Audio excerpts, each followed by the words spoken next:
iniciando mais um Dicas e Encontros. E hoje recebemos com prazer a fisioterapeuta Ellen Rose do Amaral Camargo, a fisioterapeuta da Associação dos Aposentados e Pensionistas de Jaú e região. Ellen, muito obrigada pela sua presença, estamos felizes em recebê-la e poder conversar aqui assuntos relacionados à sua prática diária. Eu agradeço o convite e a oportunidade de estar aqui falando com vocês. Muito bom. Então, vamos começar mostrando para o nosso espectador o que a fisioterapia pode fazer em relação à saúde do idoso.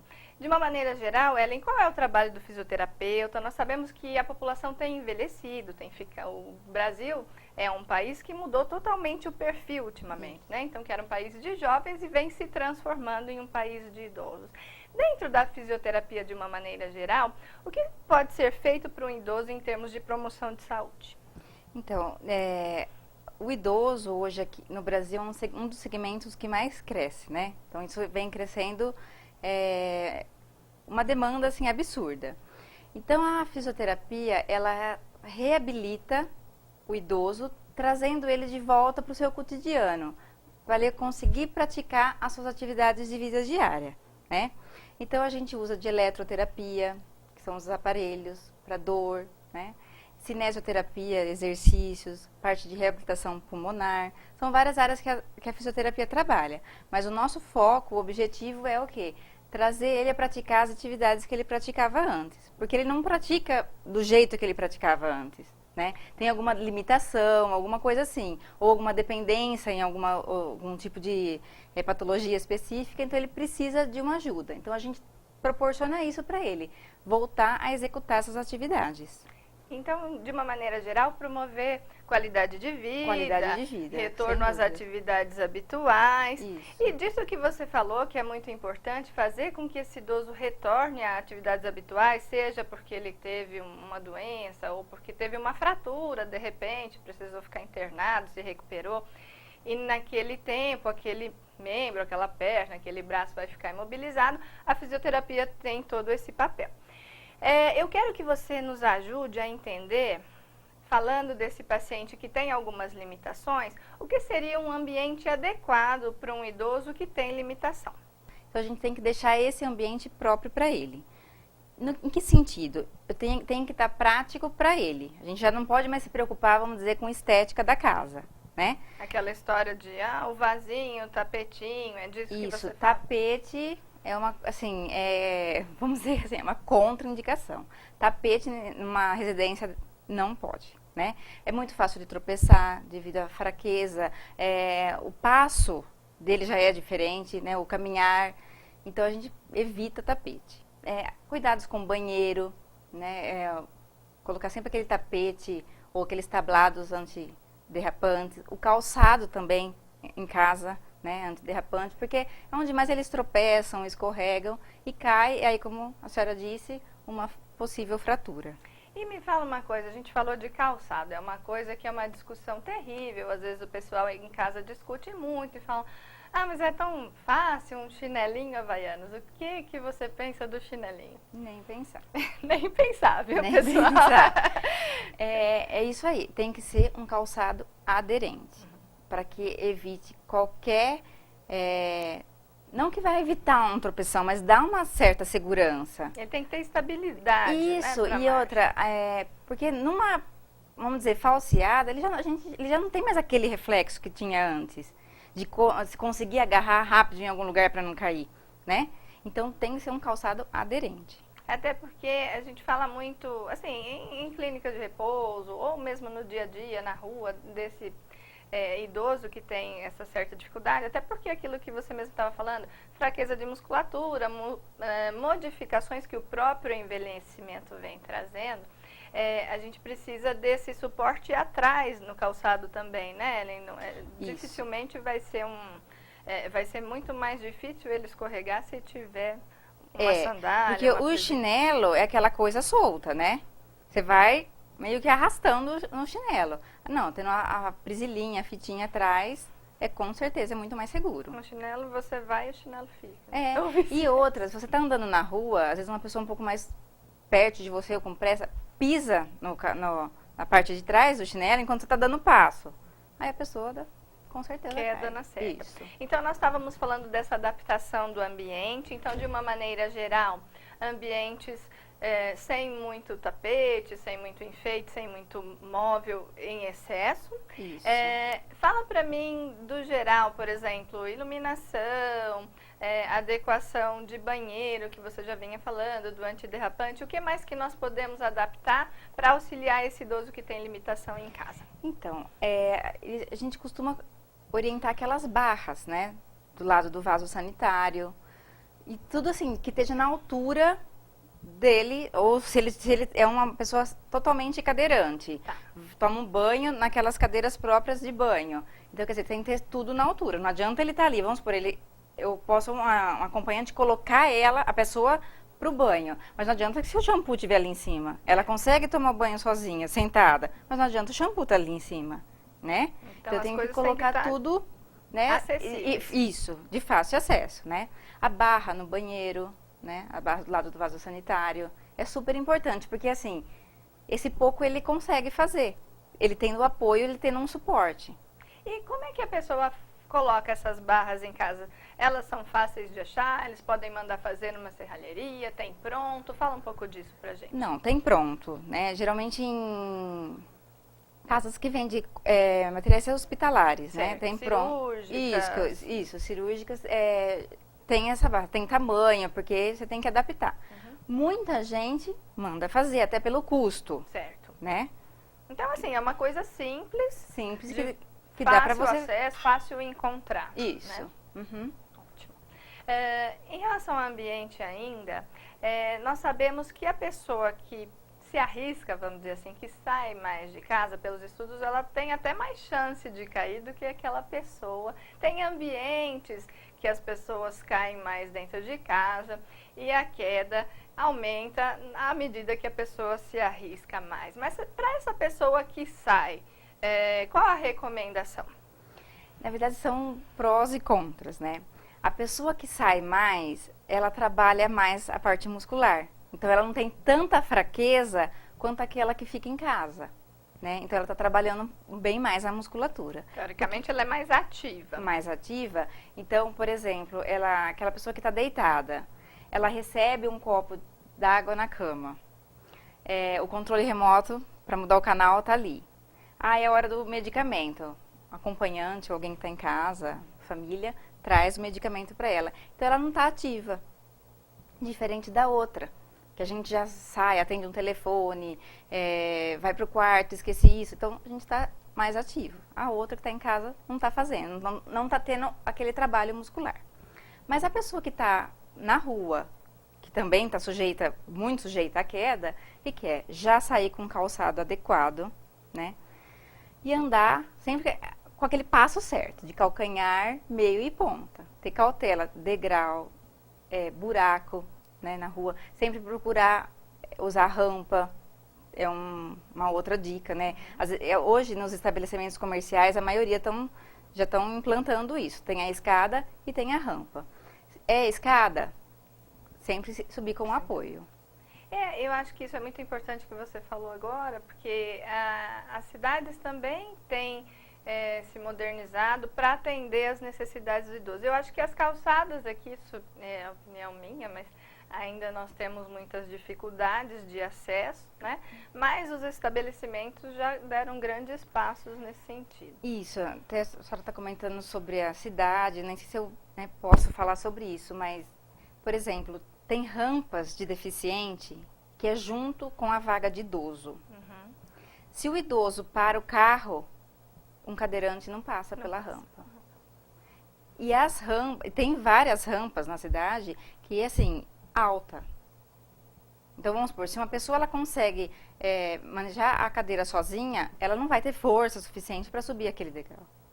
Acho que vai a dica também, nós que trabalhamos na área do idoso, né, uma dica para quem está aí nas autoridades, para poder focar a visão para isso também. Eu acho que existem várias maneiras de se modernizar e de se organizar esse acesso para os nossos idosos, para os nossos deficientes, né? Uma outra coisa que eu escutei, não sei se já está certo isso, é que vão mudar as vagas de idoso e deficiente para as esquinas, Certo. para que eles não precisem fazer a baliza, né? Uhum.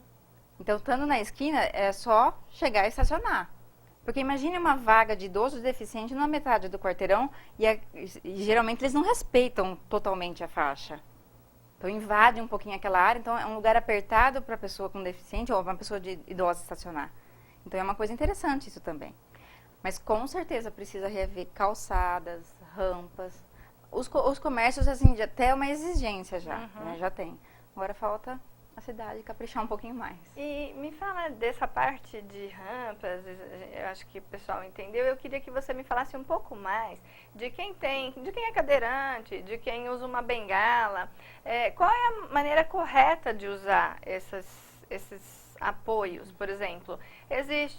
Eu posso pegar, se eu tiver com uma artrose do joelho e estou precisando de uma bengala, posso pegar do meu avô que está lá guardada no cestinho, escondida no fundo do quintal, ou se eu tenho uma cadeira, existe uma altura, existe uma padronização, como é que é isso para cada paciente? Isso antigamente era padrão, era tudo de um jeito só, né? Agora hoje não. Então hoje, assim, a gente já tem regulagem nelas. Certo. Então não, eu não posso pegar a bengala, o andador do cestinho, ou de onde seja, e usar. Eu preciso adaptar ela para a altura do paciente que vai usar, né? Porque se eu não ajustar de acordo com a altura do paciente, vai aparecer outro problema. Então vamos supor um andador que esteja muito alto, a pessoa anda assim, segurando o andador. Com certeza vai surgir um problema de ombro depois. Então é ajustável. Hoje, né, os mais modernos, é ajustável. Então, você regula para a altura do paciente que vai usar. Mesmo que você tenha um que você queira aproveitar, o ideal é levar para uma pessoa que faça, para uma pessoa, né? que saiba orientar a altura e talvez mandar cortar, se for daqueles mais antigos, dá para reaproveitar, mas assim, não do jeito que tá, tem que adaptar a Porque altura tem do altura, paciente. é isso que você falou. Se Isso. estiver muito alto ou muito baixo, ele pode até forçar o outro lado e se Prejudicar, complicar. aparecer um outro problema, né? Então, o andador te ajuda um passo, mas assim, se não é tanta força que você tem que usar, né, com o braço, então é uma coisa que pode prejudicar tanto, vamos supor, se for uma artrose no joelho, pode tanto prejudicar o outro, como os membros superiores também. Só pra E gente... postura, né? Postura. Coluna, né? Às vezes você anda muito arqueado. Vamos falar de outra coisa que você me falou, postura. Agora eu lembrei de um assunto, até de um trabalho que vocês estão começando lá com os associados, que é a bola suíça. O que é a bola suíça? Isso, é assim, são exercícios do RPG e do Pilates feitos na bola suíça. Então, não tem contraindicação. A pessoa fala, precisa de pedido médico? Não, porque a gente não trabalha patologias específicas. Tá. A gente trabalha alongamento da cadeia anterior e fortalecimento da cadeia posterior, que é o que nos mantém ereto. Ellen, eu vou pedir licença para você. Nós vamos para um rápido intervalo e no retorno vamos ouvir a nossa fisioterapeuta Ellen Rose do Amaral Camargo falar sobre a bola suíça e sobre outros assuntos que nos interessam muito. Até já!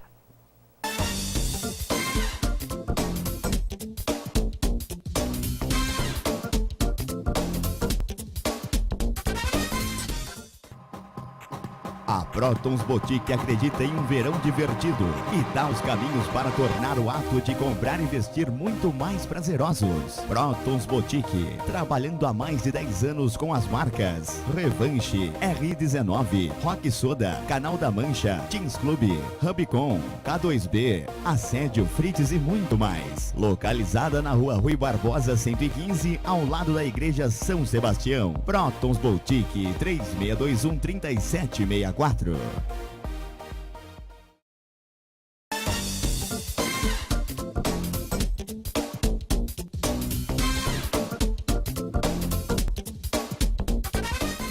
Estamos de volta com o nosso Dicas e Encontros, hoje recebendo com satisfação a fisioterapeuta Ellen Rose do Amaral Camargo. E nós começamos, né, Ellen, antes do intervalo, um papo aqui sobre a bola suíça. Vamos retomá-la? Vamos lá. Fica à vontade. Então, a bola suíça, são exercícios do RPG e Pilates, né?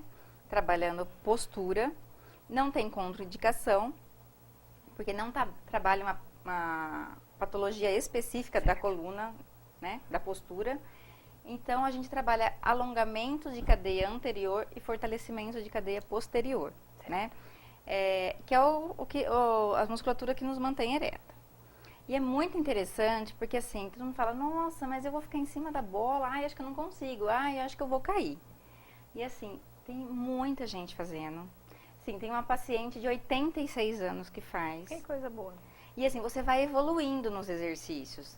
No começo a pessoa fica meio receosa de sentar na bola e fazer um exercício na bola, né? E lá agora não, eles já se adaptaram, sabe? Se sentem tranquilos e seguros com a bola. Então você consegue evoluir nos exercícios.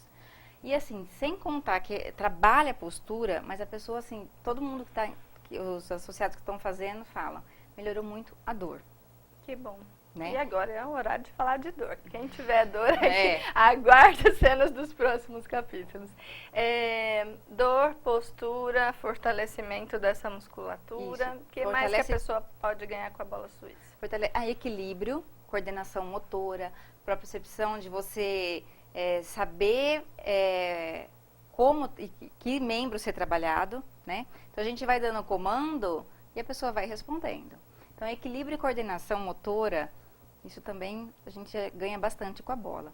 E uma outra coisa assim, você fala, nossa, até com a bola suíça, na bola a gente consegue trabalhar fortalecimento de períneo, que é para incontinência urinária, né? Tem muitos exercícios que trabalham isso. Então o pessoal está gostando bastante. E você acha que existe um prazo mínimo para a pessoa ter essa adaptação? Você acha que nas primeiras semanas, às vezes tem mais dificuldade? Isso é um trabalho a longo prazo, isso, né? Isso, é longo prazo, né? Tá. Não é aquela coisa assim, eu fiz, ou estou com a postura ok, ou eu estou sem dor. Não é assim, né, que trabalha. É assim, a primeira sessão, a pessoa fica com um pouco de receio da bola. Mas você está sentada na bola, seus pés estão nos calçados, não tem problema nenhum. E a gente volta a falar, com calçado aderente, né? Geralmente a gente faz com aquela meia para hidroginástica, né? Então, você tá ali, a primeira sessão a pessoa fica mais ou menos. Segura. Segunda, já melhor. Da terceira pra frente, ela já tá acostumando, já acostuma com a bola. E já vai até guarda uma sequência dos exercícios e é tranquilo, vai fazendo. E ela pode fazer algum exercício fora da bola em casa para complementação? Vocês acabam passando alguma outra atividade ou mais da parte de alongamento mesmo? Não, em casa dá para ser feito o alongamento, né? A gente orienta caso a necessidade do paciente. Mas exercício na bola não, e é feito uma vez por semana é o suficiente. Tá. E é interessante que durante o exercício, fazendo exercício, tem gente que sente um pouquinho de dor, né? Sabe aquele exercício, aquela dor de academia? Uhum. Dor de musculatura sendo trabalhada. Mas depois, não. Aquela pessoa, estou sentindo aqui, à noite eu vou sentir, ou amanhã eu vou sentir também. Não. É como se fosse começar uma atividade física nova até o organismo se Isso. adaptar. Mas é na hora do exercício. Depois não mais. A pessoa fala assim, estou sentindo dor. À noite vai doer, no outro dia vai doer. Não sei dor. E é aí que você começa a melhorar. A pessoa reclama, estou com dor nas costas, dor mais aqui na parte cervical, dor na lombar. Com os exercícios na bola, estão os efeitos super satisfatórios. Antes de nós falarmos do seu trabalho na associação em especial, vamos falar um pouco de dor, que eu acho que é o que mais incomoda, e muita gente brinca que a terceira idade é a idade do condor, né? Enfim, os mais sádicos falam, a idade do condor, nem precisa reclamar, né? Mas a pessoa que tem dor, que precisa de um fisioterapeuta e que vai até vocês, nós não vamos falar hoje de nenhuma doença específica, mas de uma maneira geral, com uma dor relacionada ao aparelho osteoarticular, o que pode ser feito em termos de fisioterapia? Então, a gente trabalha a parte de eletroterapia, que são os aparelhos que são inflamatório, analgésico, né? Alongamento, fortalecimento muscular, que é a cinesioterapia, relaxamento. Aí a gente trabalha também, dependendo do paciente, com um pouquinho já de condicionamento físico, para estar estruturando aquela musculatura da... Então, quando eu, como geriatra, prescrevo uma fisioterapia para fortalecimento muscular, se ele é sócio da Associação dos Aposentados, como é que ele vai até você? Como é que ele chega? E isso tem custo? Uhum. Vamos É passar assim, essa ó, informação para o pessoal. Isso. Vindo com o pedido do médico, né? A gente agenda um horário e aí lá a fisioterapia é o dia todo. Tá. Então a pessoa fala, vai demorar para começar? Não, porque a fisioterapia tem o dia inteiro lá, das 8 às 5h30 da manhã. Para o sócio que paga a mensalidade, que está tudo em dia, não é cobrado nenhum custo. Certo. Então, aí, pessoal que precisar de fisioterapia, que é sócio da associação, fica a dica. A Ellen e a Meliane, que não está aqui hoje, um abraço para ela, que as duas trabalham aí arduamente para atender todos os sócios com a maior boa vontade e o maior profissionalismo. A gente que trabalha junto fica muito feliz de saber que os idosos têm esse tipo de atendimento de vocês. E Ellen, pode ficar à vontade. É engraçado que você vê, a associação, né, teve essa iniciativa e é um sucesso. A associação hoje é gigante, né? Cresceu muito. E a gente fala, deveria ter N associações assim. Pois é, que te- promovam a qualidade de vida e benefício, né? Com uma simples mensalidade, a pessoa tem um Parabéns recurso aí a toda a desse. diretoria que teve essa visão e que há muitos anos já vem fazendo Isso. esse tipo de trabalho, né? E ali, em relação à dor, eu tive uma contusão, um trauma agudo. Muito se fala do banho de contraste, do quente e o frio. Você pode falar alguma coisa a respeito disso? Eu gosto do banho de contraste, mas assim, a gente tem que saber que fase ele está. É aguda? Não, não é tão aguda. Se faz 3 dias... Isso, aí eu já não, né? Eu acho assim, o gelo é na fase aguda, aconteceu agora, gelo. Nessa fase aguda, 3 dias, eu posso até ir para o contraste. Tá. Depois disso, já é calor. Tá. Então, pessoal, atenção, porque não é qualquer coisa que a gente pode fazer e é aquela história, né? O quente é bom, às vezes a vizinha fala, olha, põe gelo, a outra fala, não, Isso, é eles vão salmoura, né? Água com sal, Eles né? vêm super confuso. E não só o pessoal da terceira idade, não, mas fica confuso. E aí, é gelo, é calor? É quente, é frio, né? Aquela coisa. Você não sabe realmente o que fazer. Mas tudo a gente tem que respeitar a individualidade de cada um. E Realmente outra, a pode tolerância, ser né? isso, que realmente a pessoa não reaja ou não se sinta bem com o calor. Com o frio, sim. Né? Com o gelo, sim. Por isso que é importante procurar o Um profissional profissional que oriente. que oriente, né? Eu acho que a gente tem muita dificuldade nesse sentido. Às vezes as pessoas fazem atividade, alongamento e até meio físico sem orientação. Isso, faz em casa. Igual a gente orienta em casa, como a senhora me perguntou, a gente orienta. Mas lá, com a nossa supervisão, eu tô olhando, tá fazendo certo? Porque não adianta eu fazer um alongamento para cervical e minha lombar não tá estruturada para isso, adequada para fazer esse tipo de alongamento. Porque daí eu posso prejudicar. Esse grupo muscular ou outro. Isso, entendeu? Então, quer dizer, eu escutei a vizinha falando que foi gelo. Talvez não era a hora dela entrar com gelo. Talvez não fosse o mais adequado para aquele Por isso que a gente tem que procurar um profissional. Então, você escuta a vizinha, a irmã de não sei quem. Então, um alongamento em casa, ou um exercício que seja na bola, é complicado fazer. Porque não tem a nossa supervisão. Então, a gente se preocupa muito com coluna, com postura do exercício, com postura do alongamento. E até porque vocês têm uma vivência aí praticamente semanal, ou às vezes até 2, 3 vezes na semana, né? Tem alguns pacientes que frequentam Isso. mais vezes. Vocês podem supervisionar o paciente nesse momento e orientar para casa. Porque é muito difícil você orientar uma coisa que você não está monitorando mesmo. Né? Aí você fala, olha, então assim, ok, aprendeu, vai fazer em casa? Volta com dor. Não, peraí. Então para de suspende, não faz mais em casa. O alongamento, prometi que eu não ia falar de doença, mas assim, sem ser doença mesmo, a única coisa que eu vou te falar em especial é cãibra. O que ajuda a cãibra? Porque muita gente queixa, você tem alguma coisa que pode orientar de uma maneira bem geral nesse sentido. E para que mais o alongamento pode servir, além de relaxamento, musicoterapia, essas outras coisas. Vamos falar disso que a gente tem ouvido cada vez mais e que eu acho que ainda é muito pouco explorado. Então, tem cãibra, come uma banana. Né? Assim que fala. Banana, nanica, né? Então, a gente ajuda, o alongamento ajuda muito, né? Na parte da cãibra. Só que assim, a gente tem que saber dosar. é com qual que frequência essa cãibra. Então, vem de onde está vindo. Primeiro procurar a causa, né? Isso, exames laboratoriais, alguma coisa que possa orientar a gente de onde está vindo. Será que é muita falta de potássio, sei lá, alguma outra coisa que poderia desencadear isso, né? Aí depois do alongamento bem feito, Certo. né? É aquilo que eu falo, para não ter prejudicar uma outra coisa, né?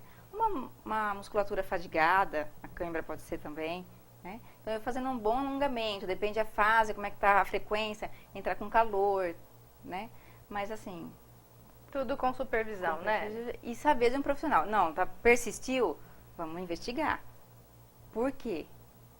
E me fala então um pouquinho dos outros meios. A gente falou um pouquinho de meio físico, de aparelho, o relaxamento. O que é o relaxamento? O que pode ser feito? Como é que é? O relaxamento é só ouvir uma musiquinha? O que o paciente pode entender por isso? O relaxamento tem várias formas de fazer, né? Você pode fazer uma massagem com uma musiquinha bem relaxante, um ambiente bem agradável para isso. Você pode ouvir só uma musiquinha. Você pode deitar naquelas esteiras que fazem massagem. Hoje em shopping tem aquelas cadeiras que fazem a massagem. Então, assim, é aquela pessoa desligar. Tá? E as doenças, né, todo mundo fala, são doenças psicossomáticas. Então, muitas patologias, na verdade, vêm com muita coisa por detrás, onde o relaxamento ajudaria muito. Ellen, nós estamos no final do nosso tempo, teríamos muito assunto ainda. Sim. Eu queria pedir para você deixar o seu contato, falar onde as pessoas podem te encontrar, deixar alguma dica, algum recado para finalizar e com certeza teremos ela aqui em outra oportunidade para discutir outros assuntos relevantes. Com certeza. Bom, eu trabalho na Associação dos Aposentados, né? O telefone lá da associação é o 3601-6870, ramal 6, né, para falar lá na fisioterapia. E o meu telefone é 9791-0051. Eu agradeço o convite, né, a oportunidade. Espero ter esclarecido as dúvidas e estou à disposição para esclarecer se surgirem mais. Muito obrigada. Obrigada a vocês pela atenção e até o próximo Dicas em Encontro.